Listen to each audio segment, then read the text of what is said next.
So this opens like this. This one is like a, oh, where is it? Okay, yeah, got something over here.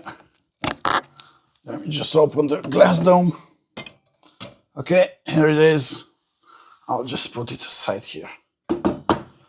So this is the naked version. Behind it, there's a more naked version. This is the gas container that expands when the temperature changes. This is what charges the clock. This energy is captured by a spring over here. This is how it works. It's truly amazing what a 1 degree change in temp can make. It needs no intervention, so that's basically a big thing for me.